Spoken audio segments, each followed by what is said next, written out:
Good evening, and welcome to the spring webinar series, Resources for Cannabis Businesses. My name is Natalie Darvis, and I am the chair of the Business Department of Oaksterdam University, the first and longest running cannabis college in the world. I'm excited to be your moderator this evening for tonight's topic, preparation of business plans and operational development. We are here tonight because the Department of Cannabis Regulation has officially launched the Business Licensing and Compliance Assistance, or BLC program, to assist social equity applicants in the city of Los Angeles with obtaining a commercial cannabis license and operating a successful cannabis business. This series is part of broader BLC program efforts, which also include live webinars with different subjects and experts, checklists, worksheets, and other management tools you can download and use, self-directed online education on important topics related to running a successful cannabis business through the BLC's new learning management system, which is usually referred to as the LMS. Please visit cannabis.lacity.org for more announcements on our ever-expanding BLC program. As part of the city's social equity program, DCR has launched a BLC LMS portal, where you now have access to these recorded webinars, in addition to online courses and digital resources made especially for you. Information on how to access this LMS will be in the chat. Please note that there is a much longer educational series on tonight's topic that is already live in this LMS. Please check out the series, Business Planning and Operational Development, to learn more about this vital topic. So before we get started with tonight's event, we have a few housekeeping rules. Please note this webinar is being recorded and can be viewed after the editing process via multiple channels. You will be muted with cameras off for the duration of the webinar. This means that your camera and audio functions will not be available to you during this session. However, you will be able to see and hear all of the panelists. There is an open chat box where you can interact with one another for networking or comment on the information. Please ask questions about this subject matter in the Q&A box. We are gathering them and will be responding to as many of your questions as possible during the Q&A session towards the last 20 minutes of this webinar. You are encouraged to utilize the Q&A box at the bottom pane of your Zoom screen. Chat is available for interaction with other participants. If you use the Q&A box for questions, everyone will be able to see the questions when they are answered.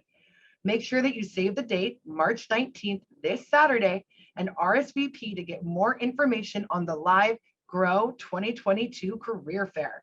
The links for this will be dropped in the chat. And a friendly reminder, please use caution when sharing personal information in a public forum, and keep your questions focused on tonight's topic as we will be moving fast. So without further ado, it is my esteemed pleasure to introduce you to tonight's subject matter expert, David Abernathy. David started his career doing project administration and management for a London-based engineering and consulting firm. From there, he transitioned to an Australian investment bank, where he worked with the infrastructure legal team, financing multi-billion-dollar wind farm projects. He spent several years doing investment, due diligence, freelance business development, and business administration coaching and consulting. From 2009 to 2012, he ran a financial services and consulting firm for the medical cannabis industry, whose clients included cultivation collectives, dispensaries, equipment manufacturers, and cannabis research and development companies around the state of California. Abernathy worked as an advisor to UC Berkeley's Goldman School of Public Policy and spent more than 6 years as a vice president in the cannabis industry's leading investment firm, serving as executive vice president of business solutions at New Frontier Data. David currently works as a principal at ArcView Management Consulting. He also serves as a board member for the Minority Cannabis Business Association, co-owns 2 indoor miniature golf courses, and helps run a nonprofit cat rescue organization, which built America's first cat cafe.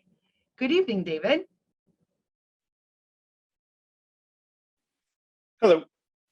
We are so excited to have you here. If you want to go ahead and start your screen share and take it away. Sure. All right, let's see here.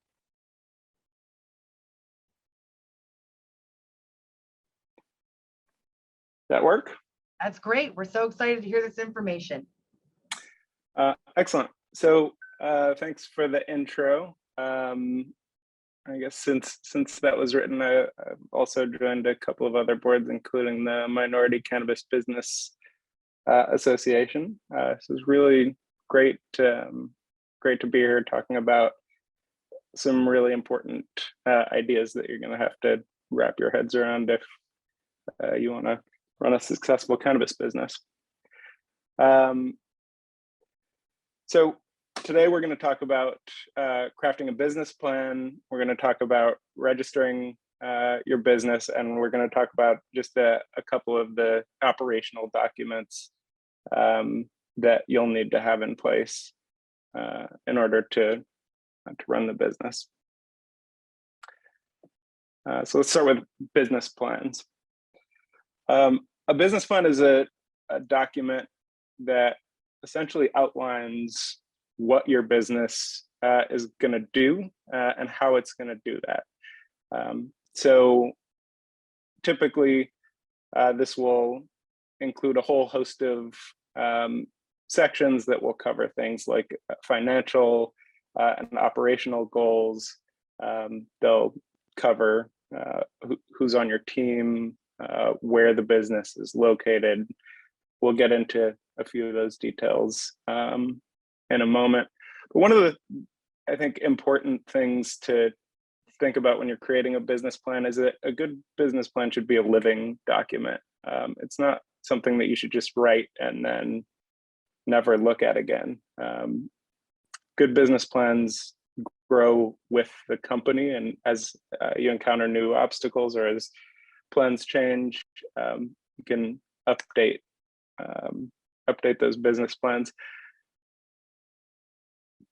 Really, they exist to create a shared understanding of what your business is, so that you can give that business plan to staff or executives at your company. You can give it to potential investors. You can give it to regulators, so that everyone understands what the business is and where it's going. It's also just a useful tool in terms of the act of creating a business plan. You'll often start to think about your business in new ways and maybe identify challenges or obstacles that you wouldn't have otherwise thought of before you sat down and started to sort of write everything out on paper. So who uses a business plan? Lots of folks. You as an entrepreneur starting the business will use the business plan to help you sort of think through the business and also to help you stay on track. You might share that business plan with other co-founders, potential investors. This is a big one. Often investors will want to see a detailed business plan so they can better understand what they're considering investing in. So what the business is, and also see that you've sort of thought through a lot of the operational issues that that the business is going to face and taking the time to write those down. Your leadership teams. So often business plans are used as internal documents to make sure that a business stays on track as it grows. And then in the case of the cannabis industry, especially government regulators, so many states and municipalities that license cannabis businesses will require a business plan as part of the application to be granted a license, and that will answer a whole host of questions that regulators want to better understand before they decide whether to grant a license.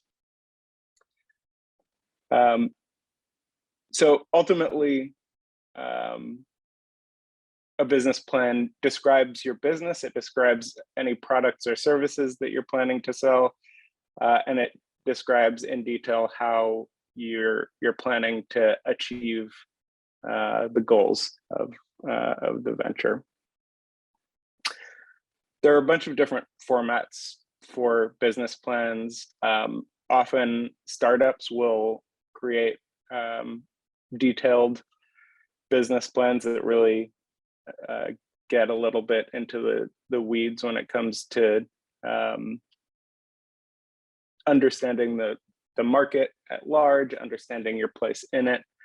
There are also light or lean business plans. There are even formats for one-page business plans.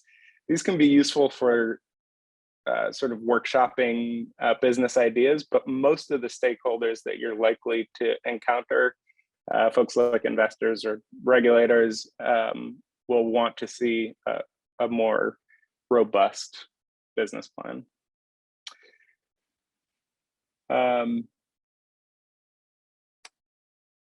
In addition to putting together a business plan, you'll probably want to put together a pitch deck, especially if you're raising capital. A pitch deck is a presentation designed to get across the basics of your business in a very fast and concise and engaging fashion. So when you think about a pitch, you're not going into as much detail as you would in a business plan, but you are trying to get across all of the sort of basics of the business, the market you're in, and you want to do it in a way that's going to capture the attention of investors. So often pitch decks, and there's no sort of one way to create a pitch deck or to give a pitch, but typically pitch decks will include the problem statement. So this is why does your business exist? And maybe that's because there's no good cannabis in a particular neighborhood, or maybe it exists to help bring diverse voices to the cannabis industry, or maybe it exists because you're solving some particular problem that other businesses face. But stating the reason for your existence is important, along with your solution to that problem. So how are you going to go about solving the problem that you've identified? Typically, it will also cover your competition and your competitive advantage. So who are your competitors, and why are you better than your competitors, or why might a customer choose your business over your competitors? This can be everything from maybe you're closer to a group of potential customers than your competitors. You're creating higher quality products, you're offering better services, you're offering lower prices, but the cannabis space is incredibly competitive. And if you don't have a good sense, one, of who your competition is, and two, of how you're planning to sort of stand apart from your competition, then most investors will not be particularly interested in funding your company. A pitch deck will also look at the business model. So this is how is your business structured at a very basic level? How are you planning to make money with your business? Is it selling subscriptions, or is it selling a particular set of products? Is it selling a particular set of services? Is it some combination of those things? Or is there money being generated from ad revenue online? So how does your business go about making its money? You'll also want to lay out milestones. So these can include sort of things that you've already achieved in the formation of your business, as well as milestones that you plan to achieve in the future. It's really good to give investors both a sense of what you've already done and also what you're planning to do. Pitches also typically include the team. Investors are not just investing in a company; they're investing in the team that's bringing that company to life. And so it's really important to talk a little bit about who you are, who the other founders or executives in the company are, and why you're the right group of people to build this business. And then finally, the ask. And this is just what you're asking for. So in the case of an investment pitch, this is often how much money you're asking for. So maybe you're raising $500,000 or maybe you're raising $1 million. The ask also typically outlines what a potential investor gets for that money. And there are quite a few ways to structure that. Some, if you're just selling equity, maybe for $500,000, an investor gets 15% of the company, or maybe you're asking for a loan, and the investor or lender in this case would get a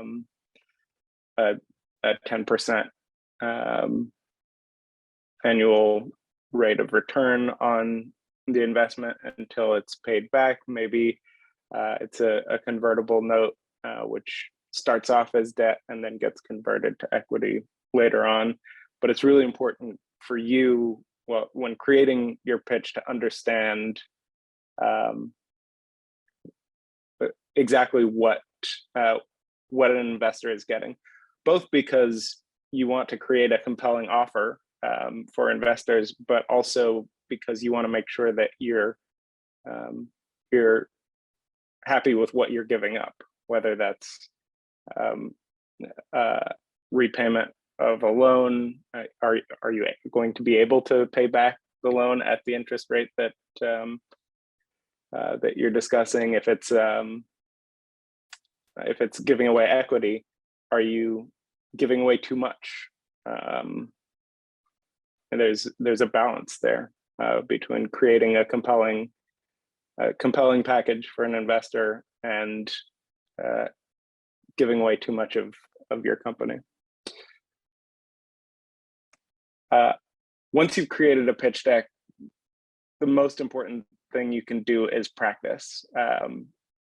Practice as often as you can, and give the pitch to your mother, your friend, your partner, your roommate, your other co-founders. Just practice giving that pitch. You'll get much better. It'll get much smoother. You'll identify areas that are maybe missing from the pitch, or areas that are a little bit too detailed. But keep working on it. Keep editing your pitch deck. Keep practicing your pitch. Remember, the goal is here is to create something that will capture the attention of investors. You don't need to give them all of the details that they would need, right? An investor is not likely to write you a check as soon as you're done with the pitch. You just need to get them interested enough so that they want to learn more, so that they want to take the time to learn more. Let's talk about the process of actually forming a new business. So one of the things that you'll need to do, or that you'll certainly want to do, is create a legal business entity for the business. So this can take the form of an LLC or a corporation. There are quite a few different kinds of companies and corporations that you can form, and which one is right for you will depend on a whole host of circumstances. But ultimately, what the business entity does, let's say a corporation, is it shields you from quite a bit of the liability that the business might incur while it's operating. So an LLC, for example, is a limited liability company. It creates what the United States thinks of as a corporate person that has its own rights and responsibilities, its own assets, and those assets are separate from your assets. You may be a partial owner of the company, but having a business entity will make it more difficult for example, for someone to come after your personal assets if they sue the company.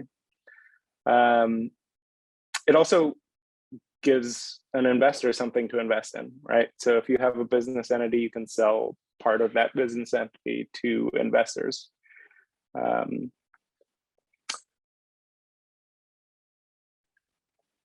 So choosing the right entity type is a complicated question. You'll probably want to consult with an attorney who specializes in this kind of business formation, specifically one that is very familiar with the cannabis industry. Cannabis industry, because of its complicated legal status, has some peculiarities that might make you choose one kind of business entity over another.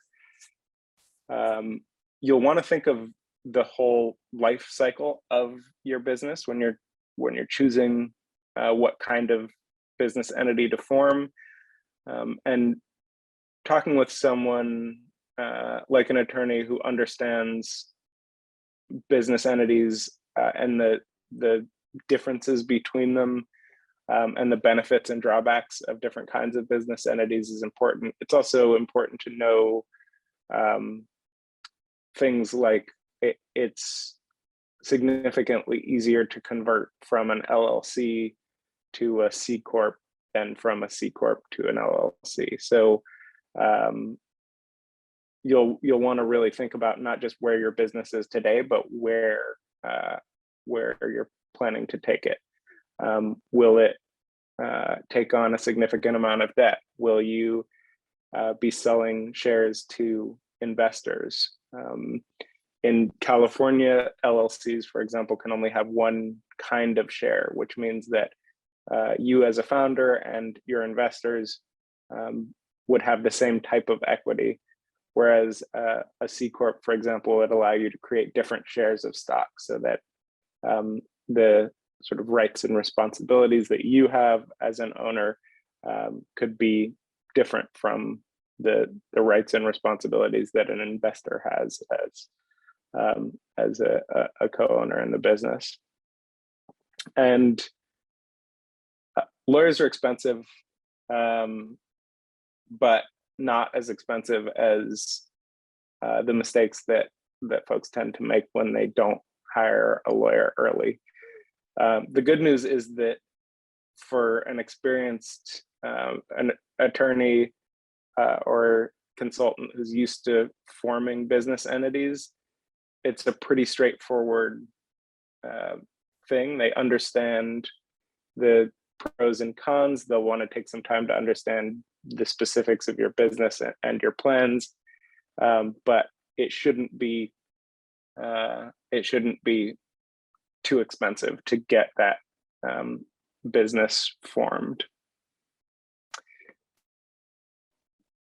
You have to form your business and incorporate it with the state of California, with the California Secretary of State. You can do this online once you've chosen what kind of business entity you want. There are slightly different processes by which you can create a business entity with the Secretary of State. It's relatively quick. Again, if you're using an attorney, that's something often that an attorney can do for you. Remember that your business name has to be unique. You can't have the same name as another business in California. This is important for a variety of reasons. One, because you won't be able to register a name that's already taken. But two, you want consumers to be able to find you specifically.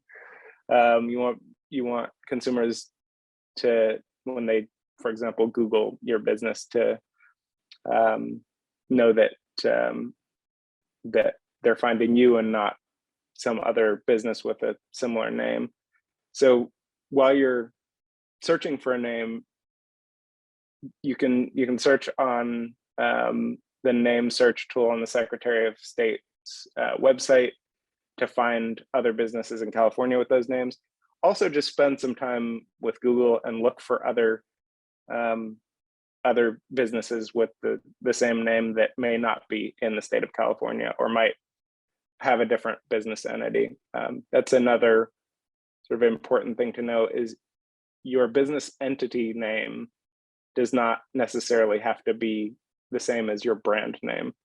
It's quite common for business entities to have one name, and then they get what's called a fictitious business name, or a DBA, doing business as, and use another name, which is the sort of public facing name, the name that your customers know. This is especially useful in the cannabis industry. If your name has any hints in it that it's a cannabis business, having a business entity name that's completely different, that doesn't hint at the cannabis side of things, will save a whole lot of headache down the road.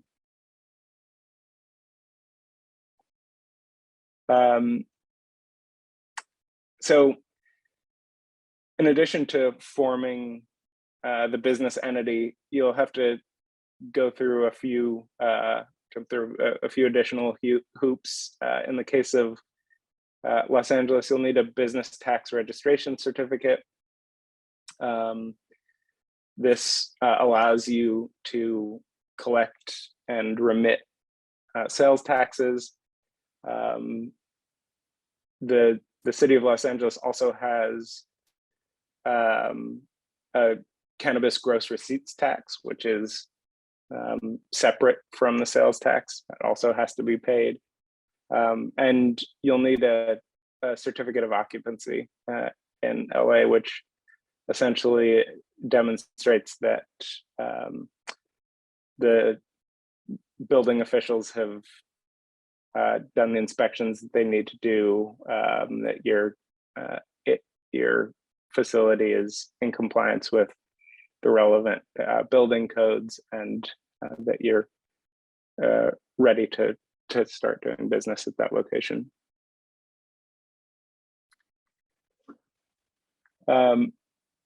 There are also other operational documents that you'll need to create, and sort of some best practices that you'll want to pay attention to as you go through this process of creating a company.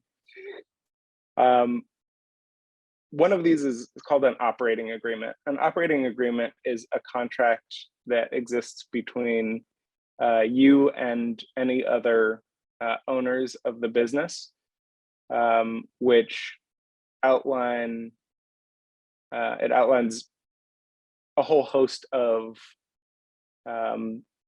agreements that have been made about how the business is going to function. Unlike most states, California actually requires operating agreements to be created for all LLCs. Whether you have an LLC or a corporation, you should absolutely have an operating agreement. This will go over things like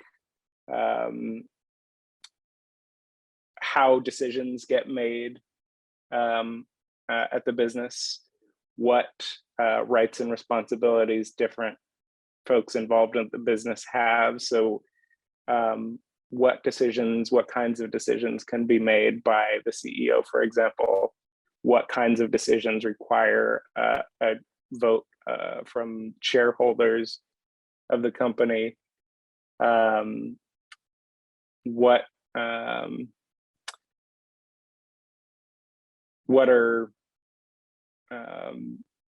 the bylaws governing how business gets done? And operating agreements often are something that don't get enough attention. People don't tend to think about an operating agreement until they're having a dispute. And at that point, it's too late to really start thinking in detail about what the operating agreement should have. So that the goal here is to create an understanding among the owners and investors of how disputes get resolved, who makes decisions, who's empowered to do things, how the company operates financially, and these often become sort of the way that disputes get resolved. So you want to make sure that you have created an operating agreement that you, one, understand, and two, are comfortable with. So typically, operating agreements they look like a contract, but they'll have lots of clauses, and among those, typically the equity structure. So who owns what? Not necessarily each individual who owns something. That can be held in a separate document called a cap table, but how many shares exist in the company, and what are the types of shares, and what rights and responsibilities do each of those kinds of shares have? Capital contributions. So how can money be put into the business, and what do folks get for putting money into the business? Also, what value do things like sweat equity have in the business? How profits and losses get allocated. So is the company going to make distributions to its shareholders when it's profitable? Is it going to reinvest those profits, and how are the decisions around that made? What does the management structure at the business look like? Who has voting rights? So I mentioned that you can have different kinds of shares. Often one of the differences that different shares in the company will have is what kinds of voting rights they have. So you can have non-voting shares that are not able to vote in shareholder decisions. You can have shares that control a larger portion of the vote. There's really a lot that can be done to customize the structure of an operating agreement so that it meets the needs of the business as well as the investors who are investing in it. Clauses around dilution, transfer, and dissolution. So dilution is what happens if, for example, you have a subsequent round of raising capital by selling equity. If you don't have equity set aside for that future round, one way to do that is to dilute all of the existing shareholders or all of the existing shareholders of one particular type of stock. And this can have the effect of making someone's stake in the company worth less than it originally was. it can be a contentious issue, so you want to make sure that that's outlined ahead of time. If you've seen the movie The Social Network, there was a big issue around how one of the initial founders, co-founders, was had their position diluted down to almost nothing. Transfer is what happens if an owner wants to sell their share. Are they allowed to sell their share to anyone? Is there a decision-making process around that?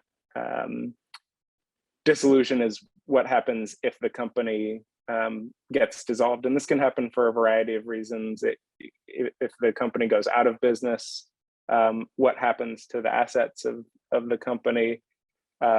If the company is dissolved as part of a merger, how does that get handled? And again, these are things that you'll want to take the time to work with an attorney and understand exactly what you're signing yourself up for. Again, often, right, you're unlikely to deal with issues like dilution or transfer sometimes for many years, but when they do come up, when they do become an issue, you want to know that you've structured it in a way that's not going to end up for example, with you accidentally losing your business, or with an investor coming in and taking your business away from you.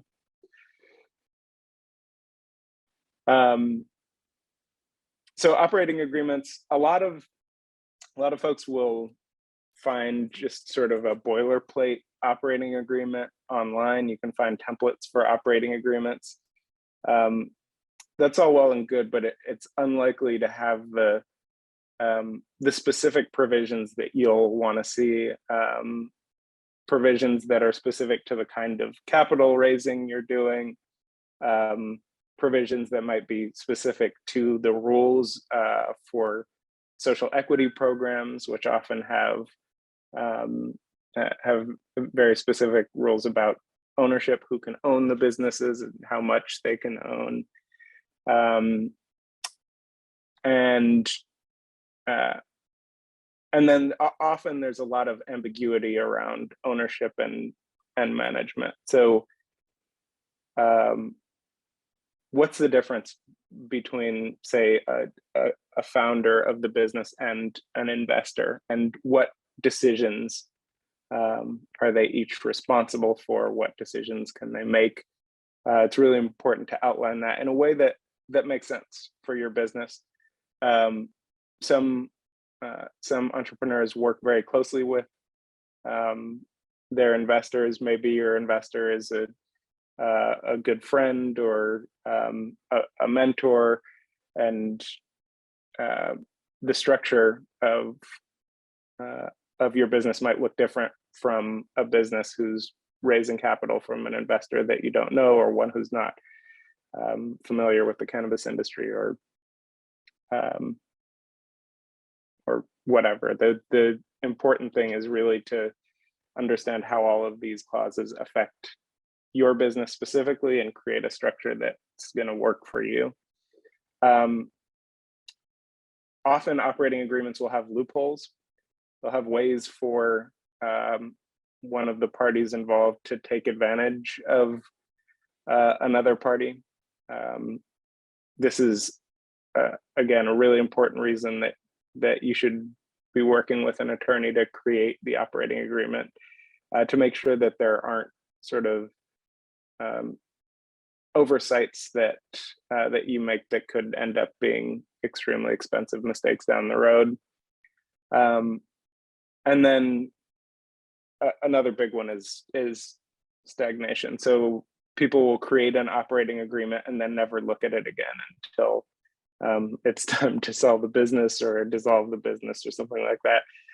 Ideally, you'll want to take a look at the operating agreement and revise it periodically. And maybe those revisions are because the structure of the business has changed, or the goals of the business have changed, or you're taking on an additional investment capital, or you have someone new bringing in sweat equity. But on at least an annual basis, you'll want to look at your operating agreement and determine whether or not you you think it needs revision. That was awesome, David. Thank you so much. I think that, ending on those common pitfalls in the operating agreement is great. And now, if you want to stop your screen share, we have a bunch of really awesome questions from the audience. I wanted to start with how different do you feel business plans are when they're government facing versus for investment? Because I think this is a unique part of the cannabis industry, right? That we're sending business plans to regulators. Yeah, absolutely. So there certainly can be some differences, right? Know your audience is important. Often government regulators will require very specific provisions in a business plan that may or may not be relevant to investors.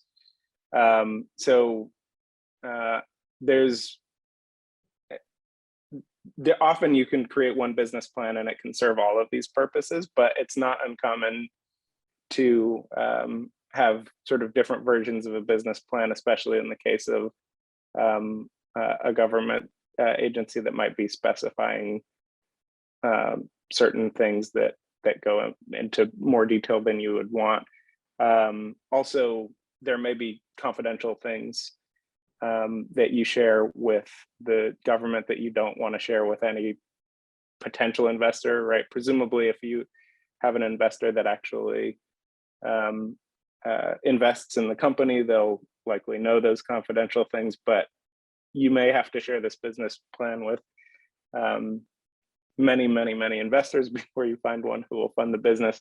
So you want to make sure there's not super sensitive information, which could be anything from sort of personally identifying information to things like trade secrets, right? If your business has a secret way of doing things that you don't want your competitors to know, then be mindful of what you're putting in the business plan. I see a lot of business plans. I help create a lot of business plans. And one of the things that I always recommend is create a realistic business plan. I see a lot of business plans that are just sort of really pie in the sky. They have goals that are very difficult or impossible to achieve. Try to really think about what's realistic for you to accomplish, and use it as a planning tool, as something that you're actually going to execute against, rather than just sort of a sales tool that you're using to make money or to solicit money.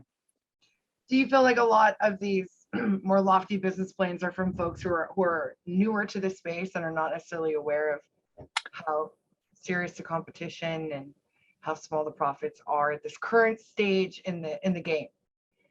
I wish I could say that, but I see some really unrealistic business plans, even from sort of some experienced folks who should know better. But certainly, getting into the cannabis industry, especially in California, especially right now, is super challenging, and you shouldn't sort of have any illusions about this being an easy ride. This is going to definitely be an uphill battle. It can be incredibly worthwhile and super rewarding, but you're not going to start a business and make millions of dollars overnight without putting in some really, really major effort. Yes. We have a question from the audience that I think might be surrounding the topic of DBAs. I think that they were concerned that if your business name and your brand aren't aligned, that's not supporting a sort of holistic view on branding and marketing. So maybe, would you like to kind of revisit this conversation of a DBA and make sure we can help our audience understand what it really means? Because it's not really Sure. intuitive to marketing and branding. Yeah. Yeah. So, I mean, a good example is Google. Google's parent company changed their name to Alphabet, and Alphabet is not right. You don't go to alphabet.com to do a Google search. It's not something that you really ever think about unless you're, say, investing in Google stock or writing a contract with Google. So it's quite common to have a business name that is completely separate from the doing business as name. So you could have a business name that was 8574 Corp 2, if you wanted to, and then do business as LA's best whatever.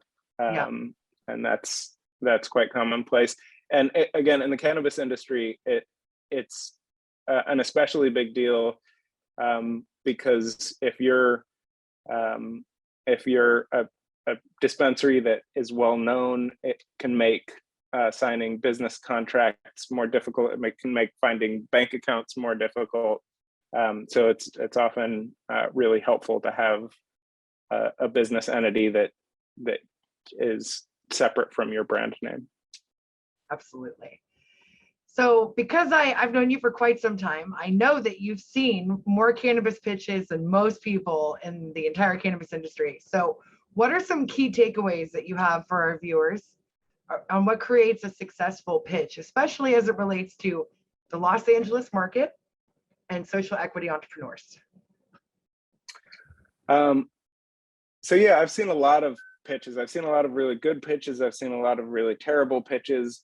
One of the really important things is that you need to make the pitch yours, right? It's every pitch is going to be unique, and the style of pitch that might work well for one person might not work at all for another. So spend some time making the pitch feel natural to you, and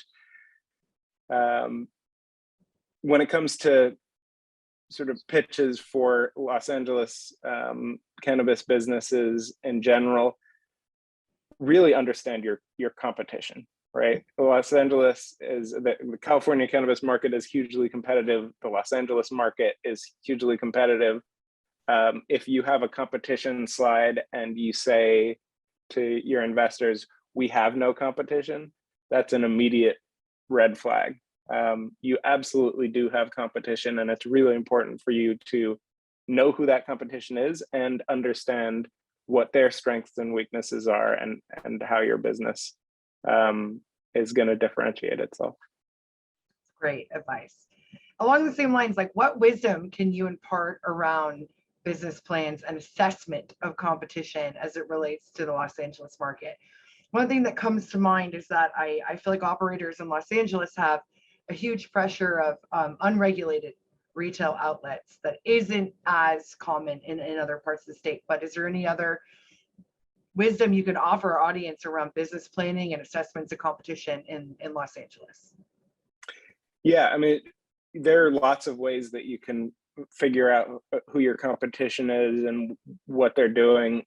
Search Weed Maps, search Google, drive around, look for your competitors. In the case of dispensaries, go into those dispensaries, look around, see how they do things.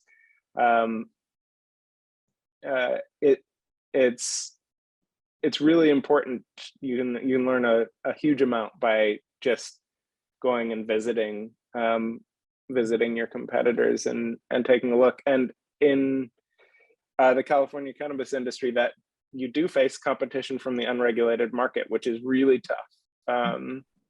It's really tough because of the level of regulatory scrutiny that licensed businesses are subjected to, and the absurd level of taxation that licensed businesses are subject to, it can make it really challenging to outcompete the unregulated businesses that don't have to spend as much on compliance, on regulatory compliance, and that don't have to spend nearly as much on taxes. So it's important to understand why would a consumer come buy cannabis from you versus an unregulated location, or even another competitive regulated location, right? What is it that sets you apart? What is it that makes the experience different, that makes the products you carry different? Super important. Absolutely. Catherine asked, you mentioned a convertible note when discussing pitching to investors. What is a convertible note? Excellent. So a convertible note is it's essentially a loan that converts into equity. So the two broadest categories of common ways to raise money are, one, by selling equity, or two, by getting a loan. A convertible note sort of combines the two, and it's often used by really early stage businesses. One of the problems with selling equity is that you need to know how much your business is worth. And it can be hard to have a valuation for a business that hasn't started operating yet. And what a convertible note allows you to do is take in the money as a loan that will convert at some future milestone into equity, and the valuation will be determined when that conversion happens. Often when there's more to base that valuation on, there's some revenue, there are some assets, things like that, and within certain bounds. So it gets quite complicated, but you can have a valuation cap which sets the maximum valuation, so that investors are guaranteed a certain amount of equity in the business when it converts. But we do see convertible notes quite commonly in the cannabis industry. That's great. It's all great information. And I know that you and I have discussed this often. It's not just cannabis entrepreneurs, it's most people starting a business who find a lot of these topics that David is talking about challenging. And so we're really excited to have more information about what David's speaking about and more in the LMS. So my last question for you this evening, David, is, what are your final words or thoughts for our social equity entrepreneurs in Los Angeles that have joined us this evening? One, thanks for joining. Do more of this. Do more learning. There are all sorts of great free resources, companies that put on educational webinars. There's also courses you can take to learn more about the cannabis industry, about operating businesses. You'll never stop learning in this business, and it's super important, especially as you're starting a business, to really not be afraid to dig into a lot of details in a lot of different areas, because starting any business is complex. Starting a cannabis business, especially so. So do all you can to learn and to network. Meet as many people as you can in the cannabis industry, and learn from them. Learn from other people's successes. Learn from other people's mistakes and failures. Follow what's happening in the industry. Pay attention to what's happening on the legislative and regulatory front, so that you're not caught off guard if rules or laws change. That's great advice. Well, thank you so much for your time this evening. This was really great information. We really appreciate you joining us. Thank you. So the full course for this topic is going to be available in the LMS for you to get more detailed information on tonight's subject. Many templates are also available for you to use to support your business planning efforts in the learning management system. I mentioned at the beginning of tonight's webinar, and links to this will be in the chat. During the month of March and beyond, these webinars are happening Tuesday and Thursday evenings. This upcoming Thursday from 6 to 7 p.m., the topic will be patient and consumer safety with Tiffany Watkins, who is the Director of Sales and Marketing at the Pupils Ecosystem and the founder and CEO of Vanguard Media. This informative webinar will focus on foundational cannabis education that everyone who dispenses cannabis should know. Next week, we would also like to have you join the DCR for another webinar on March 22nd, also from 6 to 7 p.m. on the business of cannabis distribution with Angie Penuela Ruiz. She is the Director of Industry Relations for Distru Software Company. I would also like to share some other key info. Before you leave, please fill out a brief survey to share your experience tonight. We're going to be dropping a link for this survey in the chat right now. We really appreciate your feedback, and we will use your feedback to fine-tune these webinars moving forward.